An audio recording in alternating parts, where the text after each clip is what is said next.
오늘 이 이사야 6장은 유명한 이사야의 소명에 관한 말씀입니다. 오늘 말씀 1절에 보면 우시야 왕이 죽던 해에 내가 본즉 이렇게 시작이 됩니다.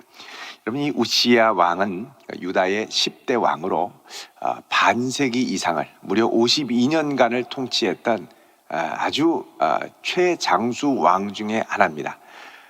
그래도 잘 다스렸던 왕 중에는 제일 오래 다스린 게 우시야고, 아주 악하고 못된 왕 므낫세가 55년을 다스리죠.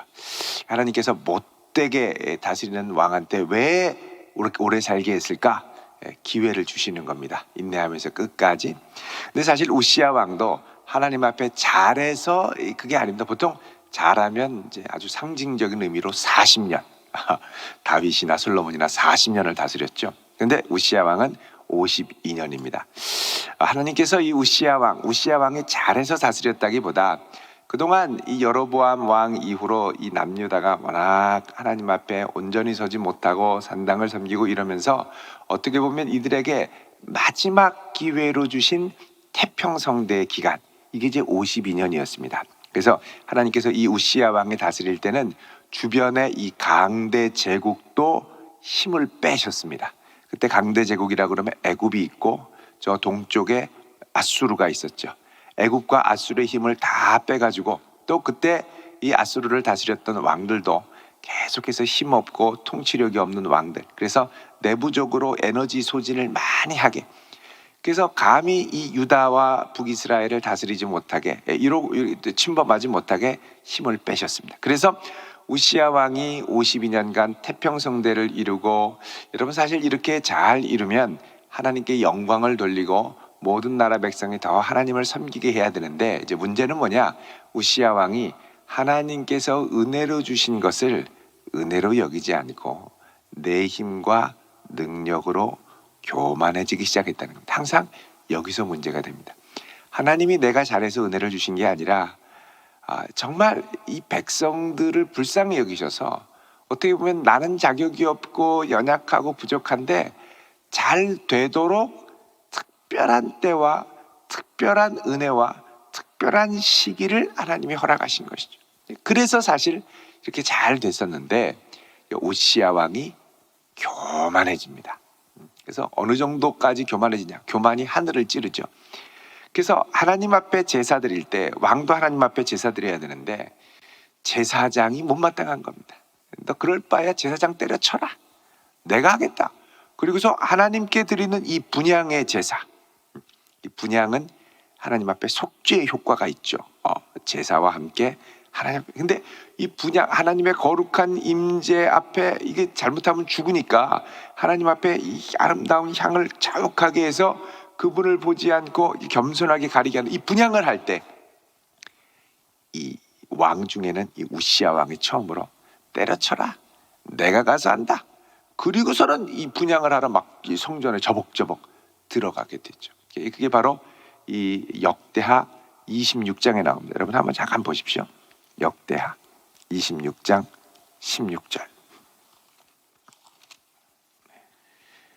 역대하 26장 16절. 여기 691쪽입니다. 여기 보면 16절에 뭐라 그러냐? 그가 강성하여짐에, 우시야입니다. 그의 마음이 어떻게 해요? 교만. 이게 문제입니다.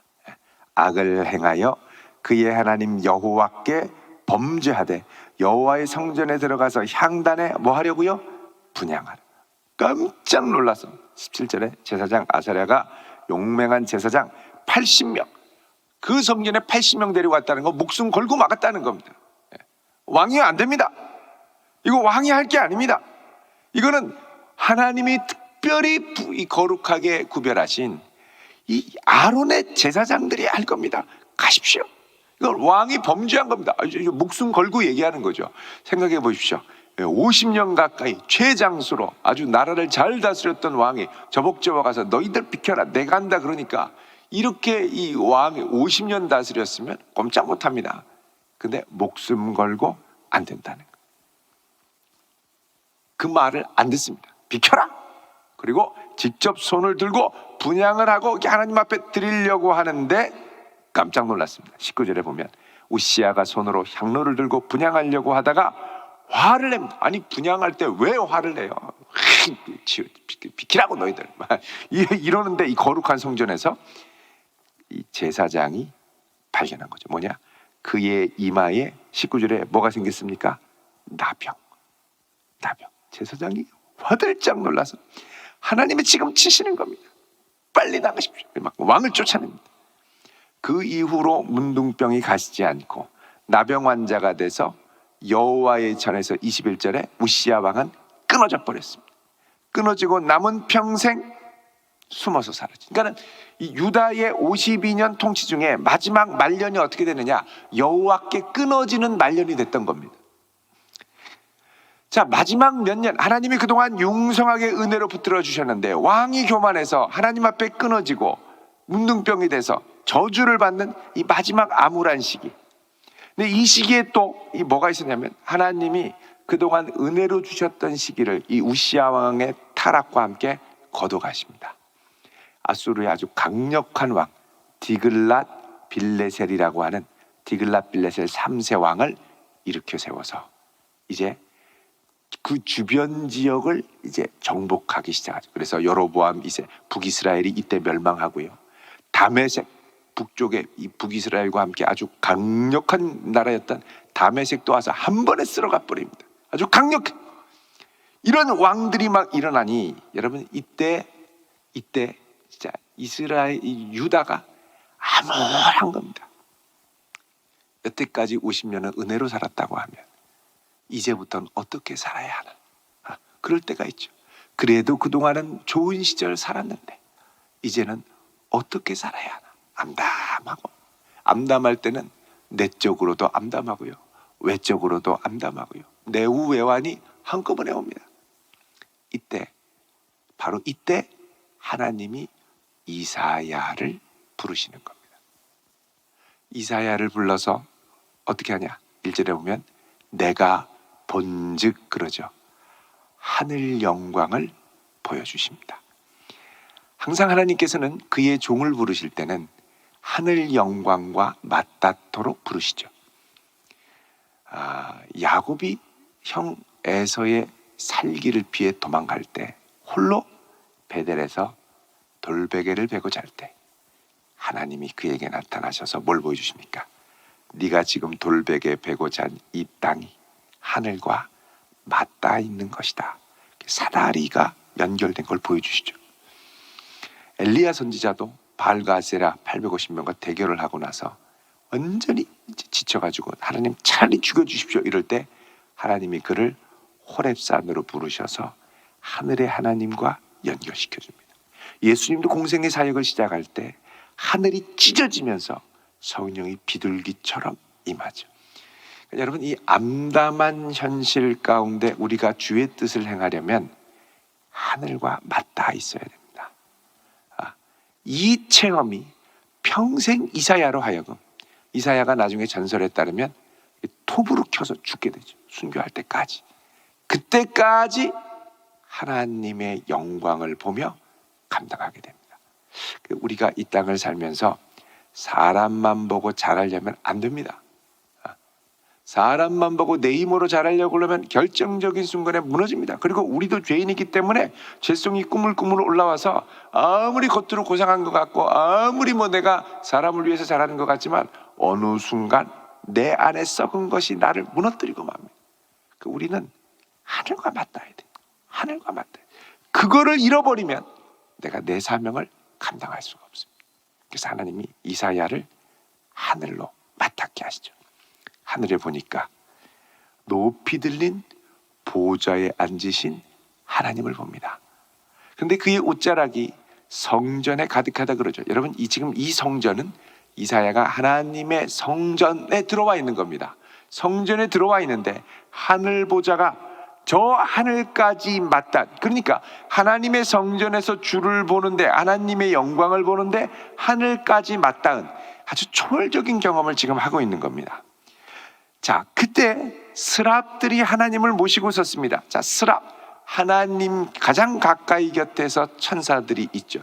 이게 여러분 우리 성궤, 여호와의 성궤, 성막 안에 있는 성궤를 보면 이 성궤 위에 속죄소라고 있습니다. 속죄소는 대제사장이 1년에 한 번 가서 피를 뿌리게 되는데 그 속죄소 덮개 위에 스랍, 천사가 둘이 서로 마주보고 날개로 자기 얼굴을 가리고 이 하나님의 임재를 상징하는 이 성막 덮개 위를 딱 지키고 있죠. 마찬가지로 이 스랍들이 하늘 보좌에도 보니까, 그러니까 이게 그냥 생긴 게 아니라 하늘 보좌의 모습을 형성한 거죠. 하늘 보좌에 하나님이 계시는데 그 하나님 곁에 자기를 가리고 모시고 서 있습니다. 6개, 날개가 6개. 둘로는 얼굴을 가리고. 왜요? 아무리 천사라고 하더라도 거룩하신 하나님의 임재를 견뎌내지 못합니다. 피조물로 전적으로 차이가 있는 거예요. 견뎌내지를 못해요. 천사라도 가려야 됩니다. 둘로는 발을 가리고, 여러분 발은 고대 근동에서 말씀드렸죠. 제일 더럽고 지저분한, 아무리 거룩한 천사라 하더라도 천사의 발은 부끄럽고 가려야 되는 거예요. 가려야 돼. 제일 수치스러운 발, 가려야 되는 거예요. 둘로는 날며 서로 둘이 화답하면서 부릅니다. 거룩하다, 거룩하다, 거룩하다. 3번. 만군의 여호와여, 그 영광이 온 땅에 충만하더라. 자, 만군의 여호와여, 만군의 여호와, 모든 천상의 모든 이들을 다스리고 통치하고 악인들에게 보수하고 보응하시고, 만군, 군사적인 하나님의 이미지. 그러니까 하나님이 지금 이 국제 정세가 요동치는 이 가운데 왕으로 좌정하셔서 통치하시는 분이라는 겁니다. 그 하나님, 진노의 하나님, 심판의 하나님의 모습도 있는 거죠. 그의 영광이 온 땅에 충만하도다. 자, 이 소리를 들으니 지금 성전 문지방의 터가 요동하고 성전의 연기가 충만하다. 지금 이 이사야가 있는 이곳이 하늘의 영광을 감당하지 못할 정도로 흔들리는 겁니다. 이 어마어마한 경험 앞에 이사야가 경험하는 게 뭐냐? 5절에 내가 말하되 화로다 나여 망하게 되었도다. 강렬한 빛으로 들어가면 더러움이 보이게 됩니다. 하나님의 강렬한 임재를 맞닿고 이사야가 처음 하는 말이 뭐냐? 화로다 나여 망하게 되었구나. 내가 얼마나 하나님 앞에 죄인인가를 아주 구구절절하게 느낀 거예요. 견뎌내지를 못하겠다는 거예요. 그럼 어찌할 줄 모르고 난 이제 망했구나, 나는 죄인이구나 이러고 있는데 놀라운 은혜가 찾아옵니다. 6절에 스랍 중 하나가 부젓가락으로 제단에서 집은 바 핀 숯을 손에 가지고 날아왔다. 자, 제단의 숯을 가지고, 이건 이제 2가지 의미가 다 있습니다. 제단의 불인데 첫 번째는 뭐냐? 여러분, 이 제단에서는 속죄 제물이 하나님께 태워져서 올려지죠. 그러니까 이 완전히 숯덩이가 된 새카맣게 타버린 번제의 제사를 가져와서 이사야의 입에 대는 겁니다. 또 하나는 향단일 가능성이 있습니다. 향단도 하나님께 속죄의 역할을 하죠. 그래서 이 향단을 가져와서 입술에 대는, 그러니까 이 향이 태워서 피를 받고 태우고 짐승의 희생제사를 태워서 내 죄를 사. 그러니까 이게 피 흘림이 없으면 히브리서 9장 22절에 말씀하죠. 사하심이, 죄사함이 없게 되는데 이게 가져가서 타게 되는 거예요.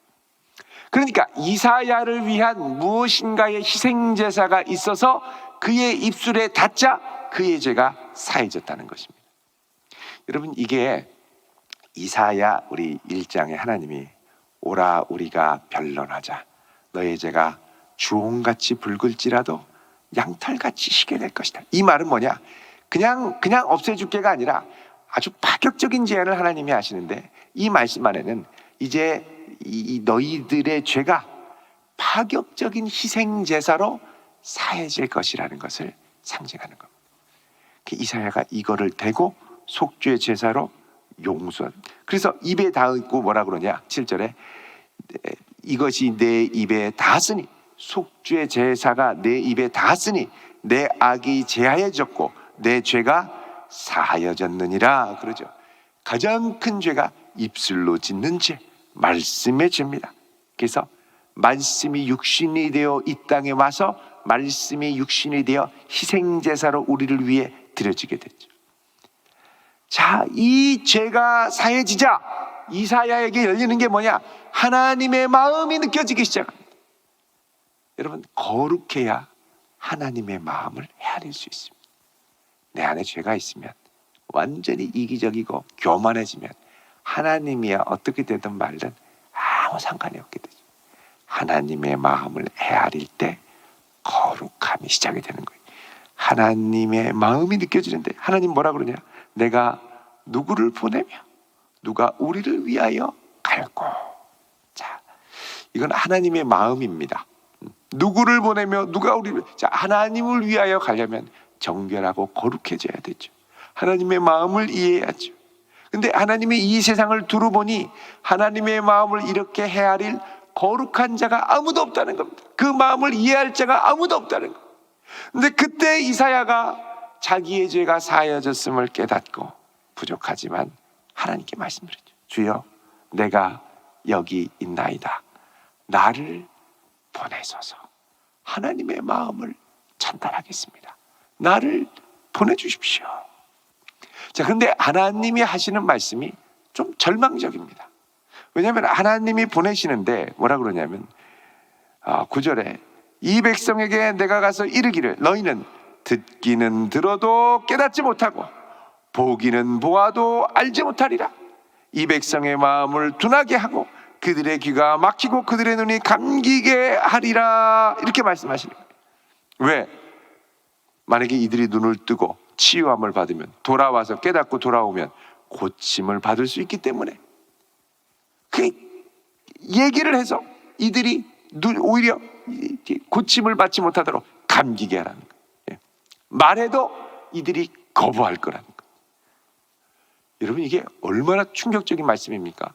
이 죄로 가득해서 이제 무너지게 생겼는데 가서 전파해야 되는데 하지 말라는 거예요.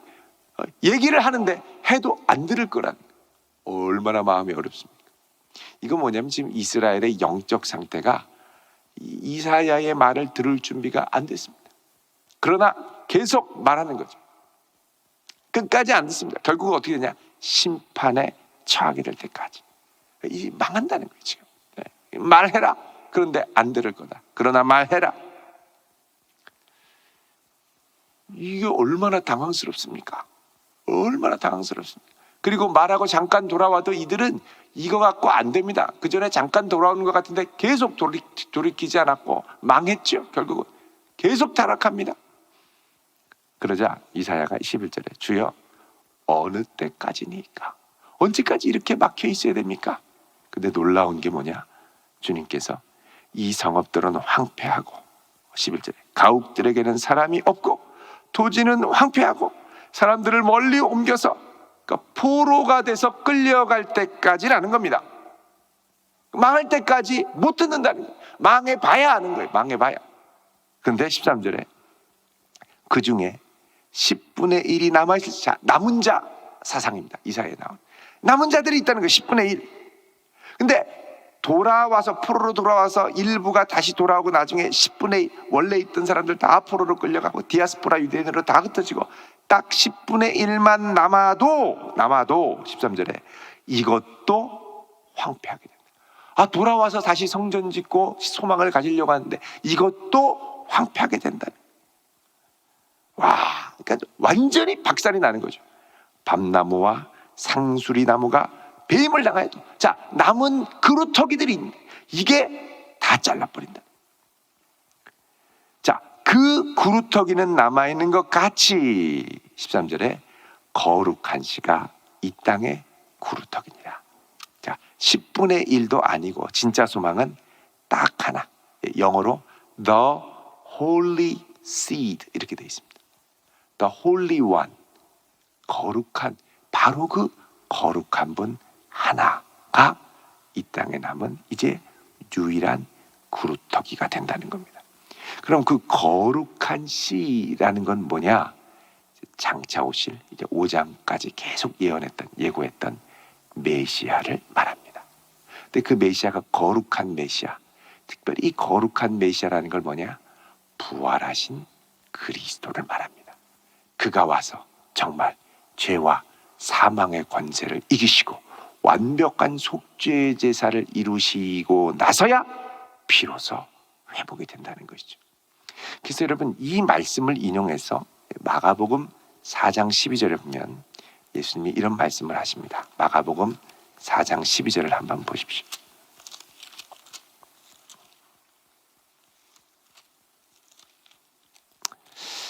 자, 여기 보시면요, 읽어보겠습니다. 시작. 이는 그들로 보기는 보아도 알지 못하며 듣기는 들어도 깨닫지 못하게 하여 돌이켜 죄의 사함을 얻지 못하게 하려 함이라 하시고. 자, 예수님께서 보기는 보아도 알지 못하고 듣기는 들어도 깨닫지 못하게 할 것이다, 이렇게 얘기하시죠. 그래서 이 이단들은 이 얘기를 보고, 이거 봐라, 비유는 비밀이고, 지금 예수님이 비유를 설명하시는 거거든요. 비유는 비밀이고, 이 비유는 보기는 보아도 듣지 못하고 감추어졌고, 그리고 비유를 깨닫지 못하면 12절에 죄사함을 얻지 못한다, 이렇게까지. 그래서 비유를 깨달아야 죄사함을 받고, 그래서 죄사함을 받는 건 예수님의 피로 우리가 죄사함을 받는데, 피 같은 말씀, 또 말씀으로 왜곡해서 말씀을 깨달아야 죄사함 받고, 말씀을 깨닫고 죄사함 받으려면 비유를 깨달아야 죄사함 받는다. 그러니까 비유를 모르면 죄사함도 없다, 이런 식으로 막 말씀의 해석을 도약을 합니다, 이단들은. 그래서 비유풀이가 중요하다는 거죠. 근데 그 말이 아니라 지금 예수님이 말씀하신 이 비유의 핵심이 뭐냐? 하나님의 나라, 거룩한 씨가 와서 회복할 하나님 나라에 관한 말씀을 하는데, 이 말씀을 너희들이 듣기는 들어도 깨닫지 못하고 보기는 보아도 보지 못하고. 여러분, 예수님께서 이 땅에서 사역할 때 제자들이 예수님의 말씀을 다 깨달았을까요? 깨닫지 못했습니다. 언제 깨닫습니까? 예수님이 부활하셔야 비로소 깨닫기 시작하죠. 그래서 나중에 부활하신 다음에 제자들이 그때서야 예수님이 하신 말씀이 무엇인지 깨달으니라, 이렇게 얘기를 합니다.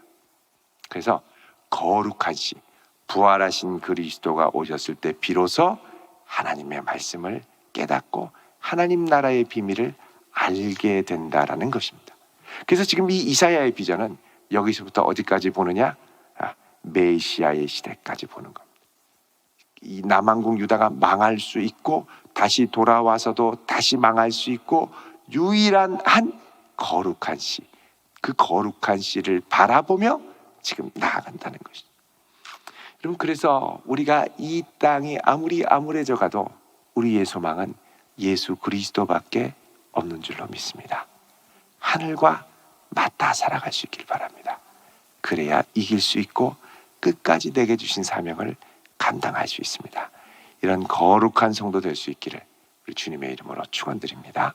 기도하겠습니다. 거룩하신 아버지 하나님, 저희들을 긍휼히 여겨 주옵소서.